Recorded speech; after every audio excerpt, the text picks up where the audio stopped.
Hey, it's Marcel. Imagine how awesome it would be if this year, 2023, your employees were more engaged and into their work. They made better decisions, collaborated without any of those people issues, and just performed at a high level to produce great work.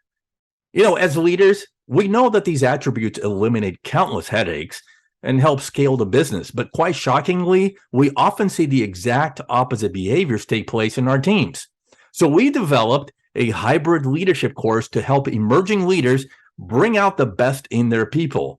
So together with your management team, we're going to help you identify the leadership skills that will result in high performance in yourself and in your employees.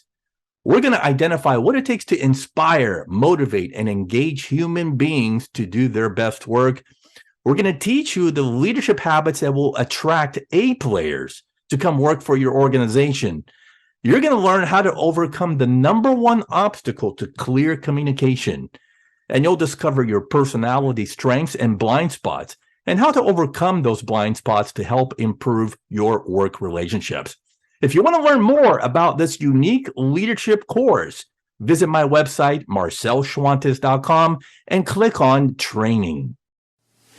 The future of work isn't about shareholder value, technology, metrics, or automation. It's about being human and putting people first through actionable love. Welcome to the Love in Action podcast, where we hold deep conversations with extraordinary people to help you grow as a leader and expand your business. Here's your host, Marcel Schwantes. Hey, welcome to another episode of the Love in Action podcast. Hey, we're the only business show that explores the powerhouse principles, leadership principles of love and care. I'm glad you could join us. Spread the love by sharing the episode with a friend in a leadership, preferably, or management role. Maybe a founder of a company, an executive, a supervisor on the front lines, an HR person, or someone aspiring to become a leader. That's what we're all about here. And if you like the show, would you please do us a favor? We rely greatly on those positive reviews and 5-star ratings to keep the show ranked high and help other people to find it. So here's what to do. Grab your phone, go to the Apple Podcast app, and then search for the show Love in Action. And when you find it, click on it. Then scroll down to the bottom and you're going to see a link, write a review. This is only going to take 2 minutes. Short and sweet review works fine for us, because we're changing lives all over the world with our message, and your review would help more people to find the show so we can continue to spread the Love in Action movement. So we appreciate that. Thank you so much. All right, so I want to bring in my co-host, 3-time author, global speaker, leadership coach, Robb Holman. Marcel, so happy to be back. And are you kidding me? To partner with you in this movement, to serve you, to come alongside of you. This is a dream come true. And you know I mean that, my brother. You know I mean that. I know you do. And by the way, congratulations is in order for you. Folks, Robb was just inducted into the annual power list of the top 200 biggest voices in leadership for 2023. He's joining the likes of Ken Blanchard, Simon Sinek, John Maxwell. I mean, Robb, these are like the thought leader gods of our generation. So how do you feel, man? Pinch me, Marcel. Hey, 47 years old.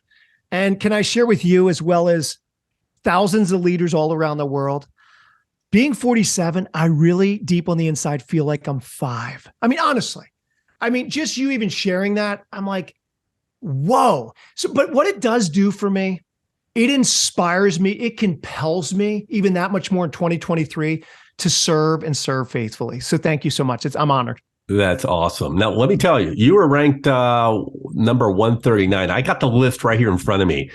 Check out the people. I already mentioned, 3 semi-gods of thought leadership space. But I'm just going to scroll down and just drop a few names. Okay. You were on the same list, as I mentioned, Simon Sinek. Marshall Goldsmith was ranked number 1 on the power list. Gary Vaynerchuk, Gary V, is ranked number 4. Whitney Johnson, the CEO of Disruption Advisors, I had her on the podcast. She's ranked number 6. Chester Elton, who I've also had on the podcast, ranked number 7. Josh Bersin. I mean, Gary Ridge, formerly of the WD-40 company. Adam Grant. I mean, the list goes on. I mean, this is it's sort of like the who's who of thought leaders, authors, global speakers, just the most well-known experts in the leadership realm. And Rob, you're in there. Well, I thank you. And one of the things I've always admired about you, Marcel, and so many other leaders, some of which you mentioned, some that you haven't mentioned, is a lot of these leaders are learners, are lifetime learners. I mean, one of the reasons why you are so effective, why you are a pioneer in the area of servant leadership in the way that you are, you remain a student. And that's why your podcast is not just so popular, it's so transformational, is because you are constantly and consistently learning from your guests that are world-renowned leaders in their own right. So thank you for modeling so well what being a student of leadership is all about. I appreciate that because, in order to help other people evolve in their leadership journey, you got to evolve yourself. So to your point, and I appreciate that. Thank you. Yeah. All right. So today I want to talk about this concept of you hear this buzz phrase all the time. Okay. Value your people. It's such an overused term. I feel, right? How you must value your people. Well, no, duh. Your people, your employees are your greatest asset. Of course, you have to value them. But for too many people, Rob, they think that means, you throw them a bump in pay, a few nifty perks, maybe more flexibility, et cetera. And maybe that works in the short term, from an HR or management standpoint. But to me, that's not enough when you're leading other human beings. So let me toss this to you. I mean, when you think about valuing your people, what comes to mind, and what exactly does that mean? So we can only give what we got. Marcel, you've heard me say that a number of times, as well as the listeners to the Love in Action podcast. What I mean by that is what we have received throughout the course of the last so many months, years of our life, we can give that away to other people. So let me use this as an example. Yeah. Let's suppose you and everyone else listening was on a stranded island all by themselves. Okay. You're not able to bring anyone else with you on the planet. It's just you. Okay. Now you're given adequate food and drink, no real sources of entertainment, but you're clothed. Everything's kind of like all the necessities in life are there. They are present. What is not there, you are stripped of every title, every position, every responsibility, every task. You're not a leader. You're not a senior leader, C-suite exec, a manager. You're not a mom, dad, brother, sister, neighbor, community member, so on and so forth. It's just you. How would you rate your self-worth? In other words, value.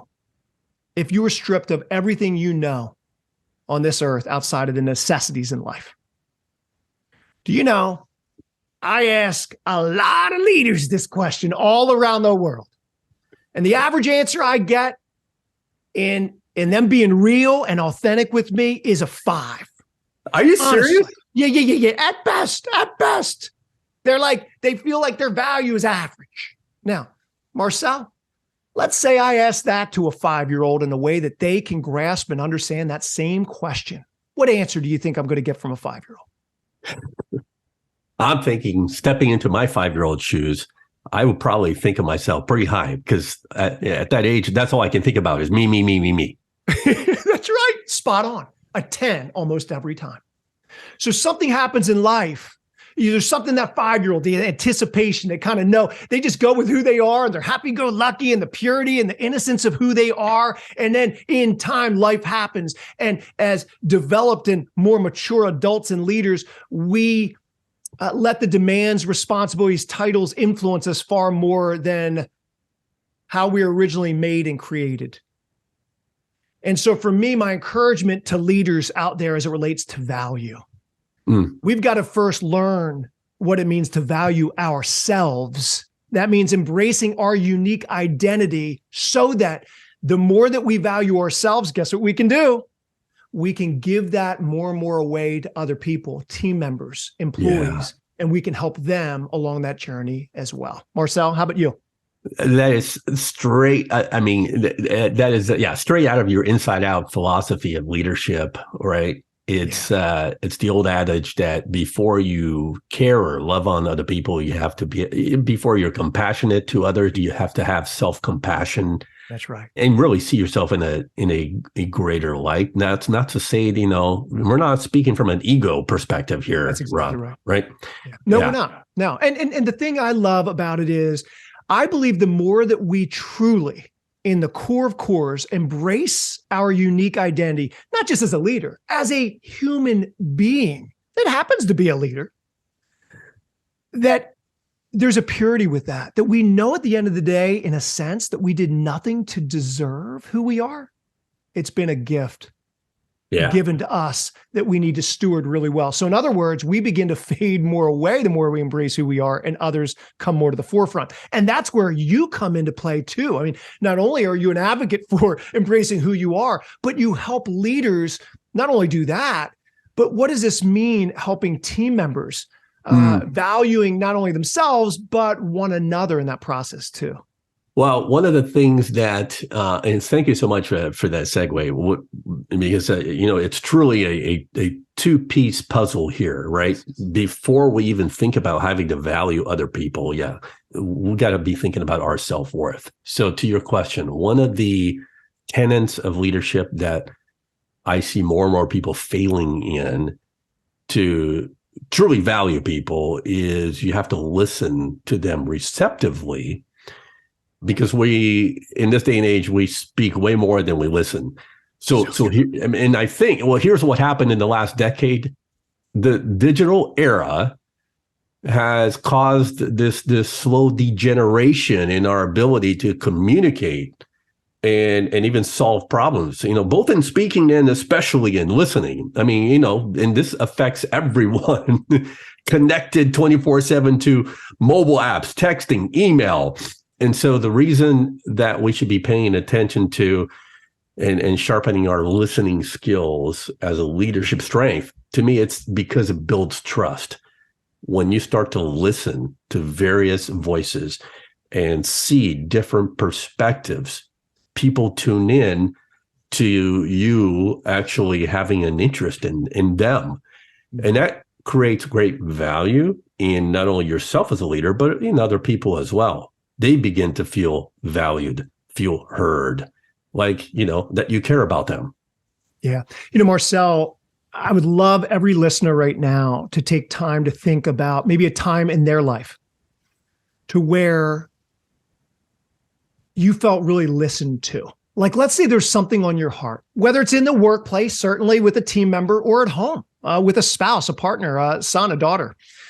And you felt like you communicated some deep things on your heart. Maybe you had to get some things off your chest. And that other person, it's as though everything around them and around both of you faded away, and you came to the forefront and you knew that they were with you. You knew that they were for you. You knew that they put on those active listening ears. How did it make you feel? How did it really make you feel? I mean, Marcel, does anything come to mind? It could be general, specific. I mean, but I'm sure if you're like me and so many others, I feel valued when that happens for sure, right? Yeah.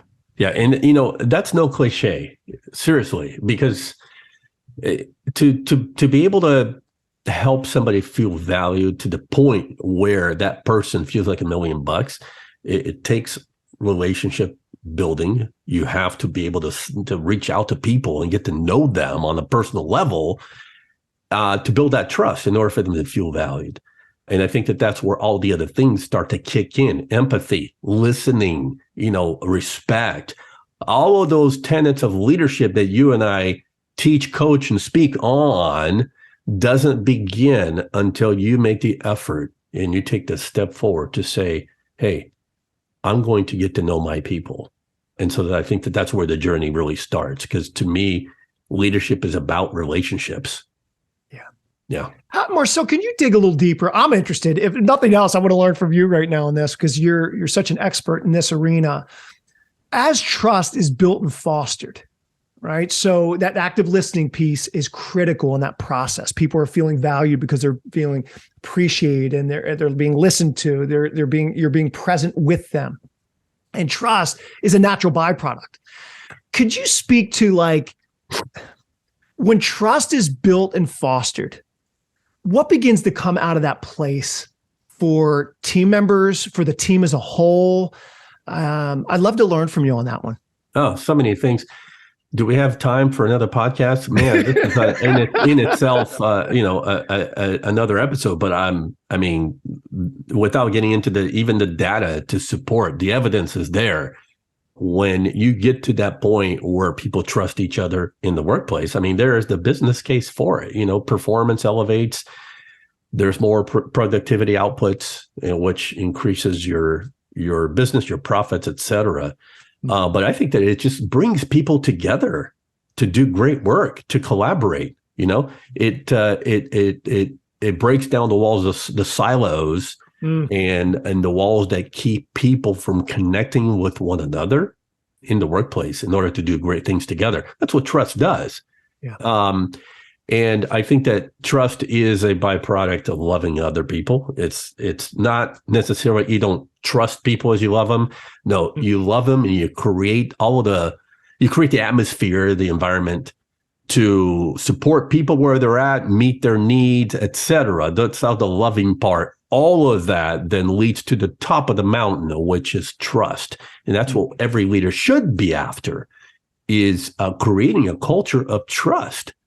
Because I know of no place that is a high-performing top workplace to work for where people don't trust each other.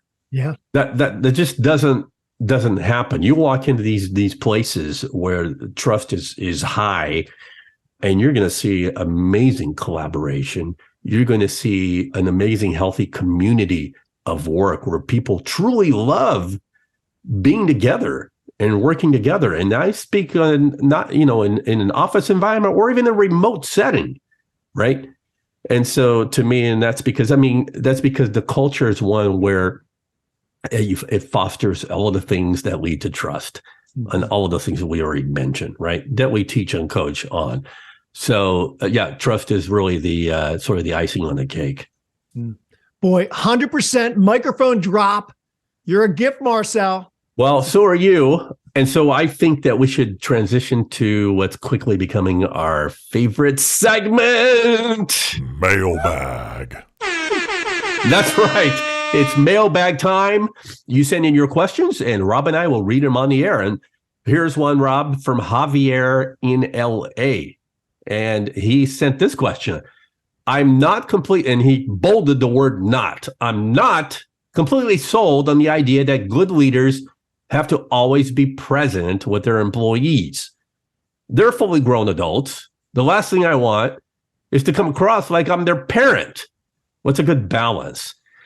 Well, that's interesting. And, Javier is pretty clear that he's not sold on this whole thing about, I need to be present. Well, Javier didn't really specify what he meant by being present. Okay. But he does drop a few hints about, his workers are adults. He doesn't want to feel like a parent and all that. So to me, that speaks of micromanagement. Yeah. And, looking over people's shoulder. Yeah, we don't want to be that type of manager. Yeah. But he also says he's not sold on the idea that good leaders have to always be present with their employees. That opens up discussion. Yeah, Marcel, I love what you already shared because that's how I took it too. And Javier, I would say this, when I think of presence, leadership presence, human being presence, quite frankly, I can't help but think of something that Marcel and I talk about quite a bit. And that is active listening. It's coming alongside, if not getting under our team members. We're not lording over. We're not trying to micromanage, but we are coming alongside. We are getting under only to lift up people so they far surpass us with what they put their hands and feet to every day. And I think one of the practical things we should consider in the midst of this certainly is that active listening piece. Yeah. Marcel, we're just coming off talking about active listening as well, but we talk about it quite often because when we ask a specific question, we want to seek first to understand where someone's coming from. And when we have that attitude, that heart, now someone's going to feel, as we've said, valued and appreciated, respected, honored. And that shows them, it demonstrates with them that we're with them. And that's what presence is all about. We want to be with people along for the journey. We want to serve them. We want to help them. We want to support them so they can far surpass us at the end of the day. I mean, those are just some initial thoughts, Marcel, but what's your take on that? Yeah, well, yeah, I agree with all of that. I just think that there are too many leaders or managers out there that will, give direction and set expectations and here are your goals, and then they disappear. They're MIA, right? So to me, that's a lack of presence, physical presence. Good point. Right? So, and your employees are going to wonder where is that person that hired me? And, because they want to have some aspect of a relationship with their manager, which, according to Gallup, that's really good for employee engagement, to, share ideas, et cetera. So I think that there's an element of presence, physical presence there without micromanaging that managers and leaders have to understand that is required for the job, right? You have to, in the old days, we used to say, you have to walk your four corners, right? And maybe even today, if you're back in the office or in a manufacturing environment, walking the halls of your hospital, you have to walk your four corners. People need to see you, visibly see you, to know enough that, hey, my boss, my executive cares about us enough to come out and check on us, physically check on us and see how we're doing. So that's present. I love that you're bringing a different angle, because you're right. So many times we can think of overdoing it, like micromanage. I love the aspect that you're bringing of like someone not being around as often. I want to be vulnerable with everyone here. Historically, for me, one of my weaker areas is I will find competent people. And when I get them in place and encourage them on the front end, and when I onboard them, I encourage them, I go through certain language and cultural things and everything. But because I hired them, a competent person, very skilled and gifted person, I will tend, in the name of empowerment, Marcel, in the name of empowerment, I'll let them be. But only from feedback I've gotten. Rob, we want you around more. Like, we love the fact that you empower us to do what we're called to do what we're hired to do, but we want you to continue to be present, be around, and serve us some bit even in the trenches with certain things or creative ideas. And that has been a bit of a missing gap for me over the last so many years. Now, I'm doing certain things intentionally and consistently to close that gap, but I want to share, if that's you out there, you're not alone. Yeah. Oh, and the other thing I was thinking about as you were talking, Rob, is that, yes, being present is important and being available is important. Being visible is important. Yeah. All those things will be a natural byproduct of you building relationships and building bridges with your employees. However, it'll backfire if you don't have those relationships set in place and you start to show up and walk around and check up on people, but you haven't fostered that space for getting to know them and make sure that the environment is safe for them to express their ideas and input. If you just drop in, they're going to be suspicious because they don't know what your intent is. If you just start showing up and be visible, well, remember, you do that because you show that you care. Right? But work on the caring piece first and then start showing up and being more visible and being available and asking questions. Don't just drop out of the sky randomly and start being, quote, present to your employees who are wondering, what is he doing here? Mm-hmm. You see what I'm saying? Yeah. Oh, I see exactly what you're saying and completely agree. And that's why the temptation to just do maybe, I don't know, biannual reviews and just to stay on a formal side and say, hey, we're going to get the finger on the pulse of our team members and our employees, maybe twice a year or, at best once a quarter and all these. And it sounds great. But at the end of the day, Marcel, what you're talking about, what we're both referring to, this love in action, it requires some things of us as leaders and managers. It requires a consistent touch point on a one-to-one basis and with our team, better getting to know them as human beings and working professionals. So by the time the quarterly review, the biannual reviews come up, there's no real surprises because we've gotten to know them. They've gotten to know us. There's this mutual exchange of life on life. So by the time the formalities come about, we're working through and dotting some I's and crossing some T's, but there's no real surprises. Yeah. I love that. I think that I would summarize this whole thing for Javier in LA kind of like this. No, you don't want to micromanage. You don't want to lord over your people, but you do want to be present with them, especially when it counts, when your people expect you to be there to show them support and to help them to grow as people, as employees, then absolutely you need to be present. Yeah. Thank you, Marcel. This has been a total joy. And Javier, thank you for your wonderful question. Hopefully we answered that as we oftentimes do to the best of our ability, Marcel, the best of our ability.